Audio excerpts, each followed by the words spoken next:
This week, we cover test results on the 2021 Hyundai Santa Fe Hybrid, discuss the recently announced redesigned Toyota Tundra, and share some funny stories from when our experts were learning how to drive. Next on Talking Cars.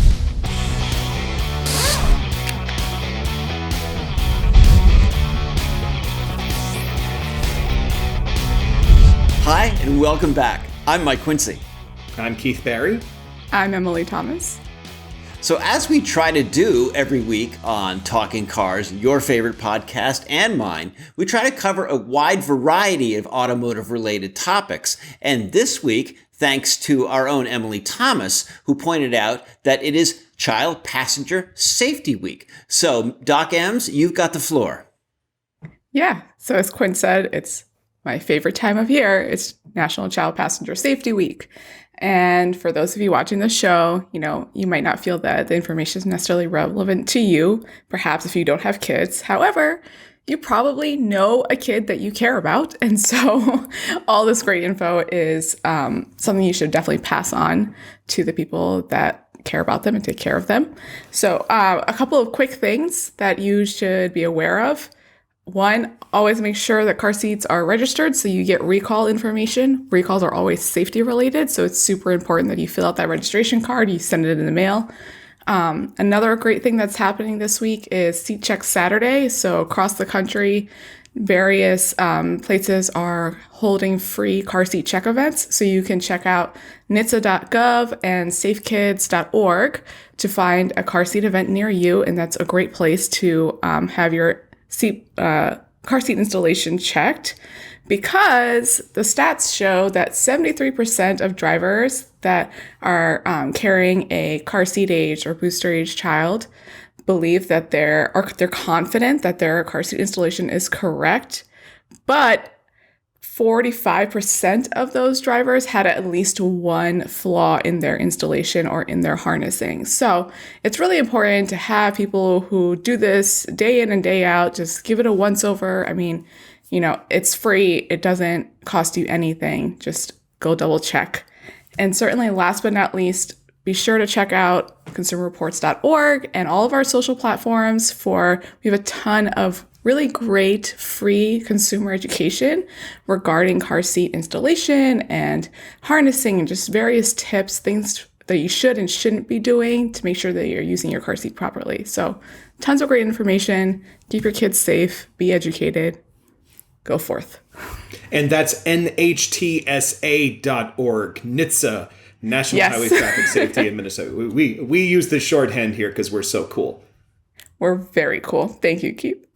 Okay, moving on. Let's go on to the next topic, and that is the preview of the 2022 Toyota Tundra. The company just released information on this redesigned truck. And Keith, what was your first impression? My first impression is going to be a lot of people's first impression is that grill coming right at me. We've studied and written about trucks and psychology and sales, and really what sells trucks these days is something that looks aggressive, and aggressive usually means tall and squared off. Before we get to anything else about this truck, we don't know how tall it is. We haven't done measurements on it because we don't have it yet. But the first thing I think of when I see it is that is one angry looking truck. That usually means those squared off fenders. Those kind of aggressive corners mean bigger blind spots. A longer hood means a big blind spot for not being able to see pedestrians in front of you, or sometimes even other vehicles at a stoplight. Also, the taller the truck, we have some information at CR.org on some research that's been done about the danger that large trucks pose on the road. So that's kind of my first thought before anything else. And I think it means I've been thinking about big trucks for too long. I saw that light bar that they have in the TRD trim, and I just thought someone's gonna be behind me. I'm gonna be on a road at night, and someone's gonna have that light bar just glowing in my rearview mirror. That's my truck trauma. There's just a lot of people in this world that want to light up your life. So, you already have, Mike. You already have. Wow. All right. So let's speak on.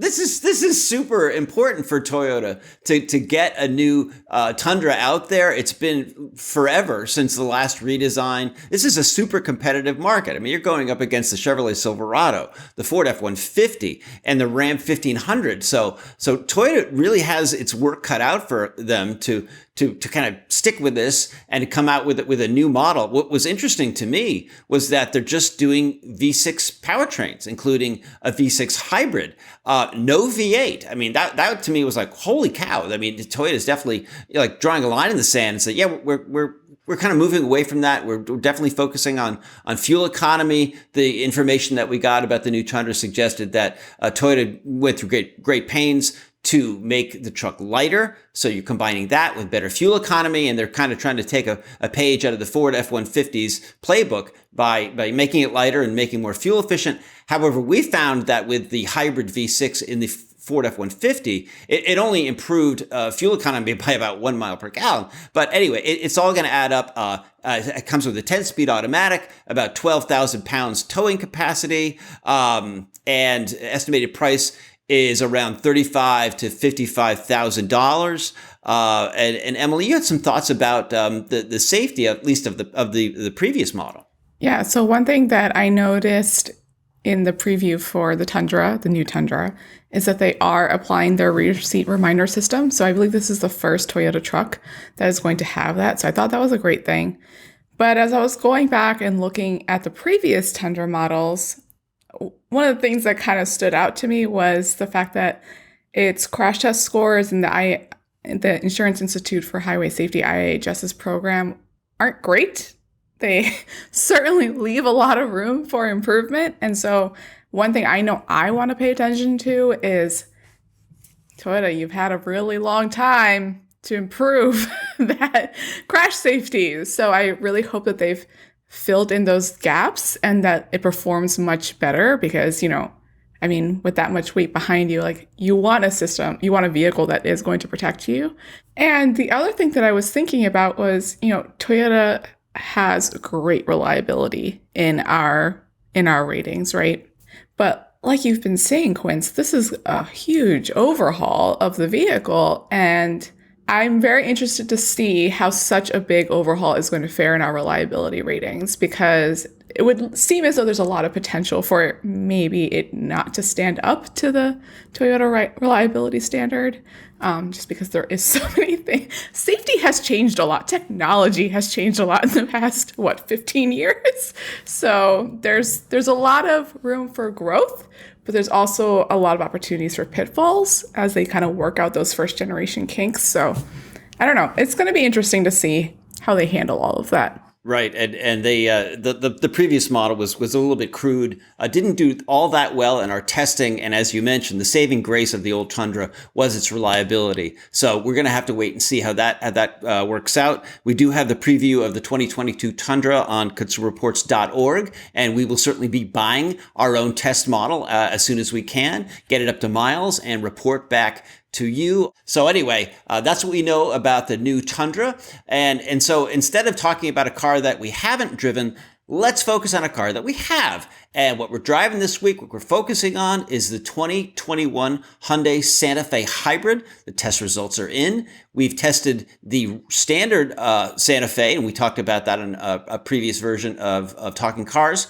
And we have the results, and we're quite frankly pretty impressed. The hybrid comes with a 225 horsepower, 1.6 liter four-cylinder with the electric drive mated to a 6-speed automatic. It's quicker and quieter than the base engine. The hybrid gets substantially better fuel economy than the base model. It rides better. It is very impressive in terms of emergency handling, which is not what you always think of when you think of a family SUV. And it's probably the best version of all of the Santa Fe's to get if you're in the market. I was going to say, Keith, you notice this car's been tough to get into. It's pretty competitive just within Consumer Reports. Yeah, it's so, we hold on to cars after we test them just to kind of make sure that everyone has a chance to drive them, to make sure that there's nothing that we need to report on after the fact. Sometimes nowadays changes get made to cars within the first year that they're sold. So we hold on to them for a few months before we sell them. And this car is like the hottest thing on our lot. I had to squeeze into it for a weekend trip, and I was really lucky. I don't think I'm going to be able to drive it again until it looks like the end of October. I love this. I mean, I think I like it a lot better than the Highlander, specifically around things like sound deadening and, quiet. The Highlander had this kind of weird engine noise. This doesn't have that. It also doesn't have that third row, but if you need an SUV, I really don't understand why you wouldn't just get a hybrid. I mean, it's not a sports car. You're not driving it for performance. You're not driving it because you're going to be, towing something huge. Just get the hybrid. It makes it a better vehicle. It makes it quieter around town. I think this is really the first SUV that I like really, really, really, really, really like. So it's true. He does not like SUVs. So I do for certain, but I'm kind of my personal needs are best met by a sedan. So I usually drive them. Like his medallion. Exactly. Or like that time I was swapping between the A-Class and the CLA every other week. But this is an SUV that kind of caught my fancy. So prove me wrong. And the funny thing is, I had just driven the regular Santa Fe a couple of weeks ago, and it was such a breath of fresh air to drive the Santa Fe hybrid, because one of my biggest complaints with the regular Santa Fe was the power delivery. It was so painful trying to get this car moving. And on top of that, it was so noisy. It would rev up so much and make this big noise that made me think it was a CVT when it's not. And then you'd just barely get any thrust with it. And I'm like, what is happening here? Why is this happening? So then when I got to take the Santa Fe hybrid around the track, I was like, okay, it's probably more of the same. And then I was like, oh my gosh, we're moving. We're moving, and we're not making a big hullabaloo about it, but we're actually moving. It's amazing. I was like, who thought a car? I think you were enjoying driving around the track because you had a little alone time. You had no screaming kids in the back. There was. I just got to be like, I'm going to take this on the rec road, just kind of, bide my time. But I really felt this is a hybrid done right. This is like the hybrid makes it better than all these billion speed transmissions and stuff that, they're trying to squeeze out of the gas engine. I honestly think that Hyundai should just nix the regular Santa Fe and only have the Santa Fe hybrid in their lineup, because I just felt like it was that much better. It really, between the better transmission and power delivery, and I even liked the steering response better in the hybrid. And you're still getting all the other things that you would get in the regular version. I mean, you're still getting, the ample cargo space, the roomy back seat, For me, I love that it has the rear occupant alert system. It has the basic door logic system that reminds you to check the back seat. It also has the ultrasonic sensors to detect motion in the back after you've left the vehicle, which is optional, so Hyundai should definitely make that standard. But, you have all the same features that you would like in the regular, but with that much better of a vehicle that actually does the things that vehicles are supposed to do, which is get you going. And the icing on the cake is blind spot warning and rear cross traffic warning and safe exit assist are standard on all trims starting in 2022. So, Hyundai is taking a good thing and keeps making it better. So check out the final test results at consumerreports.org. The Hyundai Santa Fe hybrid, I would say this pretty much gets a unanimous thumbs up from us. So that brings us to the next topic. And we thought we'd have a little bit of fun with this as we were having our pre-production meeting. We brought up our memories of the first car we drove. We talked about getting our driver's license. We talked about driver's ed. And we all had a bunch of really wacky, funny stories. So we thought we'd share them with you right now. And Keith, I'm going to throw this to you first because you had some zingers. Well, the choice was between my mom's Volvo and my dad's Chevy Corsica. At the time, that was what was in the Barry family garage, which really explains a lot. A lot. Explains a lot.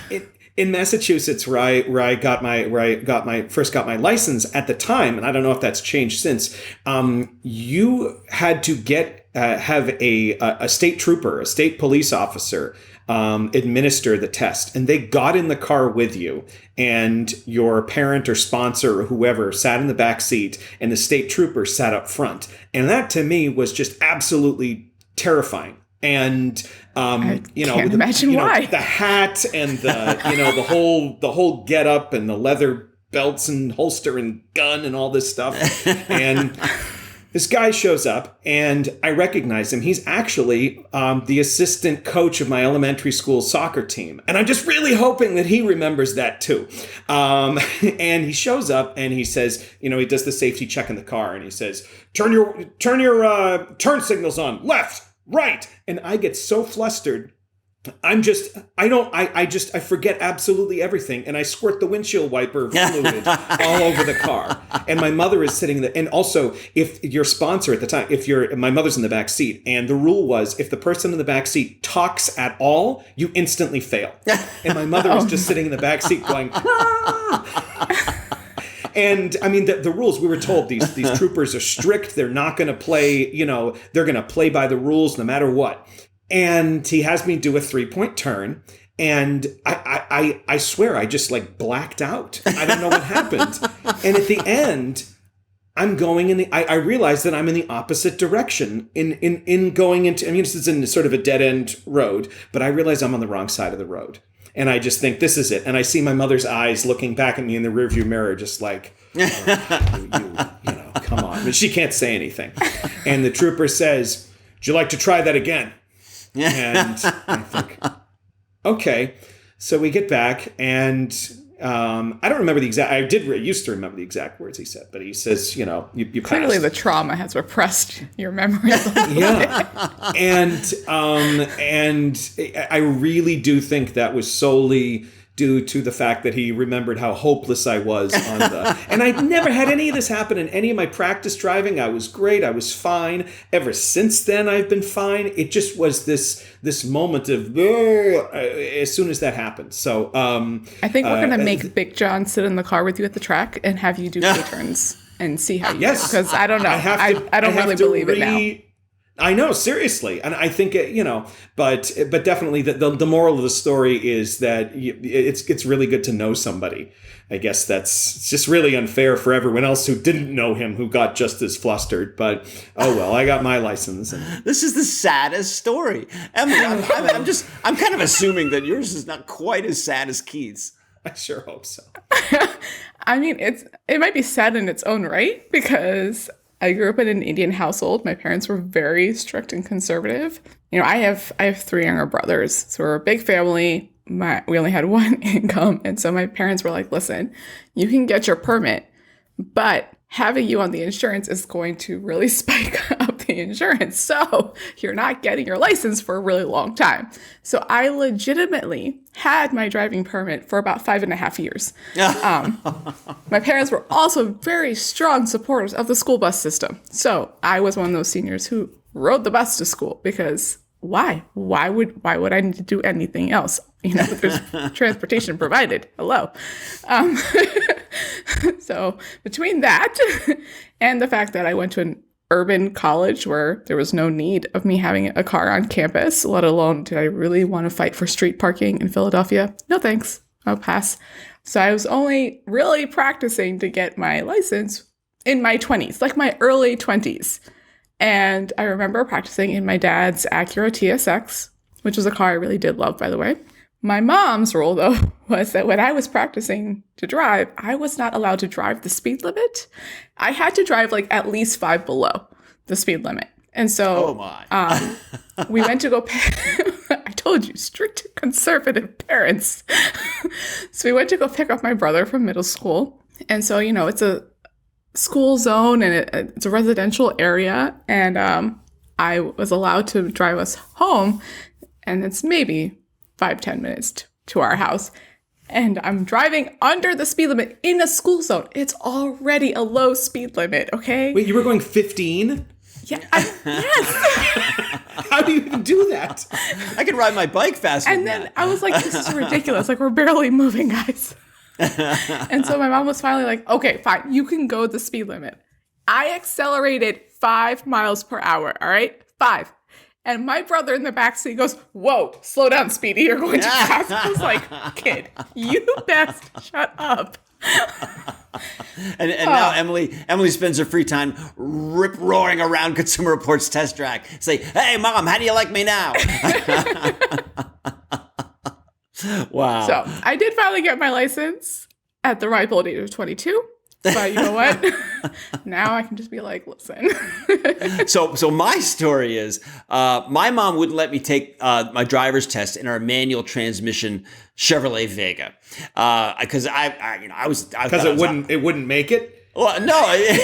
Well, there's a story there too. No, she's like, I want you to have the automatic, and it's easier, and blah blah blah. But I thought I was a hotshot driver, and I could handle a manual, and I drove the manual before I actually drove the automatic. So I had to take it in our Ford Granada, and I'm sure Anatoly the Great is showing pictures of these old cars provided by the manufacturers, because I don't have any pictures of these old cars anymore.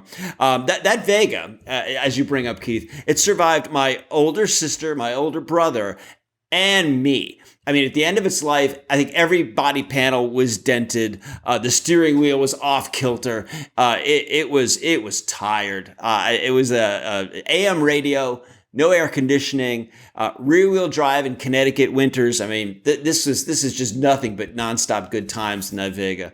It survived 3 kids with the original clutch. I might add. So. It might have been the most reliable Vega ever built.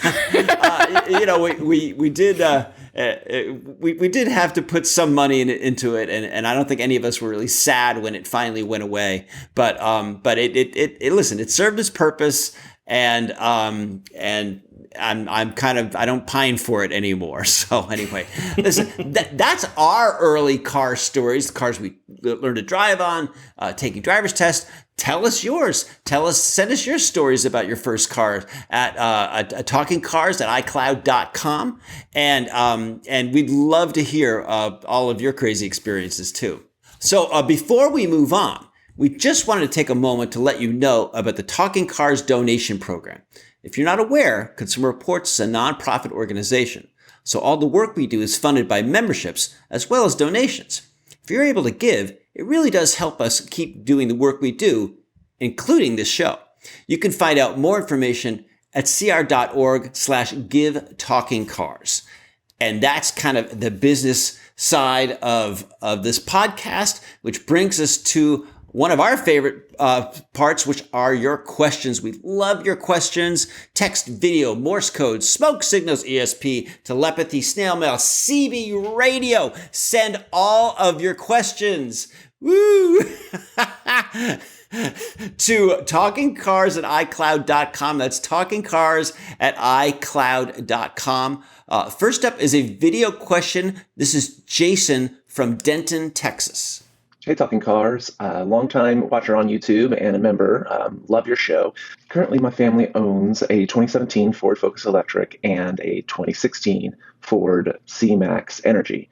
Both of these vehicles come equipped with the Michelin Energy Saver all-season tires. I've found it very difficult to find information about low rolling resistance tires and which are the best efficient tires for vehicles such as ours. So if you could give some recommendations on tires that have the best efficiency, but also good wet and dry traction and low road noise would be super helpful. Thank you so much, and keep talking cars. So Keith, this question certainly jumped out to you. What do you have for Jason?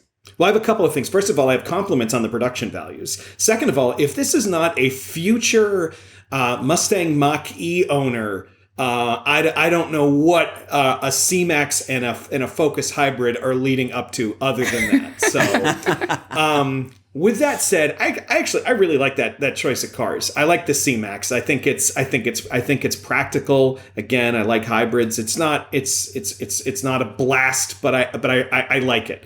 To answer this question, I reached out to Gene Peterson, who is our for a few more days, who is our lead in tires after an incredible career. He's retiring. I mean, the puns have been crazy, but he's retiring after an incredible career. So I just want to thank Gene for all his work at CR and elsewhere in the tire industry.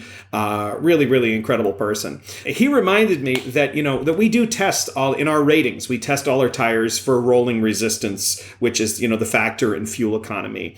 And also for noise. He also said that we expect to see some dedicated models coming out for EVs and hybrids that are going to be specifically tuned for low rolling resistance and better wear to deal with the fact that EVs and hybrids tend to be heavier and they tend to place extra torque on the tires. With that in mind, I remember the first time I drove a Ford Focus electric, and that thing had so much torque steer. It just put all the power to those front wheels. And we see this in a decent amount of front wheel drive electric vehicles. So just another piece of information is make sure you get those tires rotated on schedule.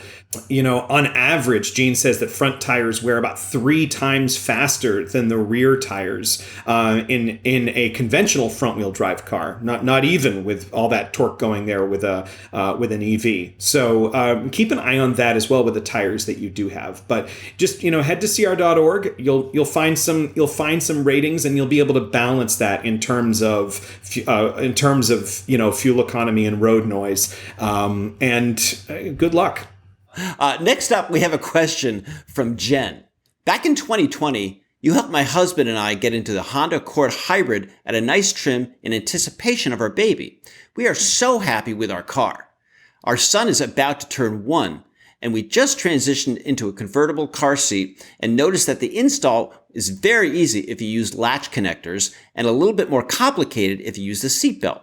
So my question is, what is actually safer, a latch install on a non-middle seat or a non-latch in the middle of the back seat? And Jen, you are super lucky that we have Emily Thomas here, who is best equipped to answer this question. So first up, congratulations on your baby and new car. And kudos to you for actually switching him out of his infant seat before he turns 1. One of our recommendations is to transition no later than their first birthday to a rear-facing convertible, because that added shell height to the convertible car seat does provide them extra head protection in a frontal crash. So you're doing great. Awesome. And your question's really good. We get this question a lot, actually, from parents about wanting to know, is there really a safer installation method between latch and seatbelts? Should they be installing in the middle seat? And really the answer is the safest place for your child in the car is where you can get a secure installation every single time that you do it, in the back seat, granted. Let me put that qualifier there. So, if you are feeling more confident in getting your installation tight, within less than 1 inch of movement in any direction, with the lower anchors, then you should install where you have lower anchors. So in an outboard seating position.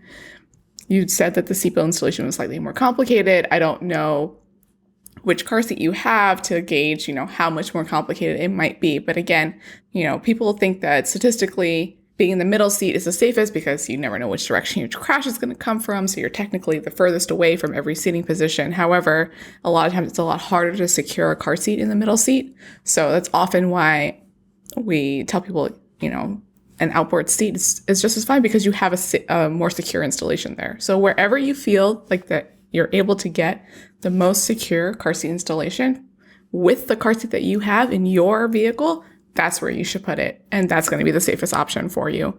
Look at that. Consumer Reports helped get the car, she's just taking us along. We're along for the journey. I know. I liked this question. I was like, this is awesome. We helped them pick out their car in anticipation for the baby. And now we get to help them figure out where to keep baby safe. It was a very nice, full life circle kind of and that's it. The three of us, we get to take the rest of the day off because we've helped enough people. No, I wish. Next up is a question from Eric. What's the criteria for a vehicle to be tested on the CR Rock Hill? Why would a BMW X5 be tested while an Audi Q7, which seems like the same capability and class, not be? So, Eric, just a little clarification. The X5 did not go up our Rock Hill. Not sure where that came from, but we don't take a vehicle like an X5 or a Q7 up that because quite frankly, it isn't built for that. When we bring a vehicle on the Rock Hill, these are usually larger SUVs and pickup trucks. Certainly when manufacturers claim great off-road capability, then we take them up the Rock Hill. I mean, we know which vehicles in this segment have this kind of equipment. We're looking for low-range gearing, ground clearance, certain, kind of chunkier, more aggressive off-road tires. It's usually truck-based SUVs like a Toyota 4Runner. But the one point of even more clarification is this is not part of our overall score.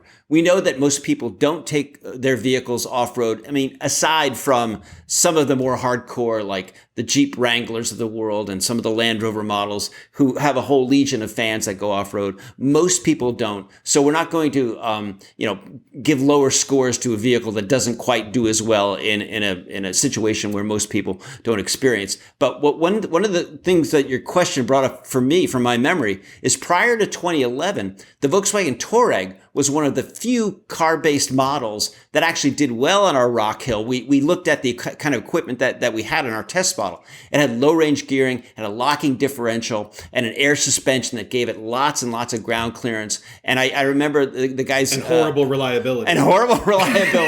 Yeah. No, Keith is absolutely right. But I remember the guys coming back from testing on the Rock Hill and I said, you're going to believe this, but the Touareg is like almost as good as like a Toyota Tacoma, which is one of our Rock Hill champs. And as sadly, VW took away all that off-road equipment, probably because nobody bought it. And then the car went through various redesigns. But Keith is definitely correct about the reliability. But most luxurious SUVs are not so equipped like this. So that's why we really don't do it. But good question. So unfortunately, this kind of brings us to our last question. I could do this all day. And we wrap things up with a question from Dan from San Mateo, California. I have a 2008 Toyota Camry that has always burned a little bit of oil since new. I keep up oil changes every 3,000 to 5,000 miles and check the oil level between intervals. 132,000 miles later, it burns about a half a quart per oil change. I've always kept a quart of oil in the trunk in case of emergencies. I've never had to use it, but it's been there for a few years. Does this oil expire, or is it still safe to use? Now, Keith, you looked into this. Do you have a top flight answer for Dan? I do. So the first thing is I heard, I have a car that's burned a little oil since it was new. Well, head over to cr.org and you'll find more stories of cars that burn a little more oil than others, including cars that you wouldn't expect. These aren't old clunkers. These are some new cars sometimes. Also, in terms of the oil expiration, what I started to do was go to a bunch of different oil manufacturer websites, and I found that there are different answers depending upon the oil. So to make sense of it all, I reached out to another unsung hero at CR, John Ibbotson, who is our chief mechanic and deals with our test fleet. And he said, it really depends on the manufacturer. They all vary. In general, in a sealed container in a controlled environment, about 5 years shouldn't be a problem. And you think, well, it's oil. It's been in the ground. What's that? It's millions of years old. What's this sort of? But it's a lot of these additives and detergents and things that are put in the oil do degrade over time. It's a petroleum product, and those things change over time. If it's within 5 years, shake that container to mix up any additives or anything before you use use it. John also says to look at the API rating on the bottle, and that should be clearly marked to make sure the oil is advanced enough to cover the requirements of what you're putting it in. The other issue is temperature. Now, I don't think that's an issue in beautiful San Mateo, where it seems to always be 72 and sunny. But if it's in the trunk of your car, that can get pretty hot. So you really don't want it to be stored over 100 degrees. And if it's in the trunk, it might get to that. So I was about to say, controlled environment is not really your trunk because it does experience a lot of temperature changes. Mm-hmm. Yeah, even on a good, even if it's mild weather outside. Day. Yeah, you've got the kind of, not the greenhouse effect, you've got the kind of metal greenhouse effect going. You've got convection going on there. So, but 5 years, it should be fine. So good luck with that. Dan's question reminded me of the last Mazda RX-8 that we tested, which seemed to drink oil like it was Kool-Aid. We actually kept like a case of oil in the cargo area because you had to like check it every time you put gas into it. Anyway, that is going to do it for this episode. As always, check the show notes for more information on the vehicles and topics that we discussed. Just a reminder, keep your questions coming. TalkingCars@iCloud.com. Thanks so much for tuning in. We'll see you next week.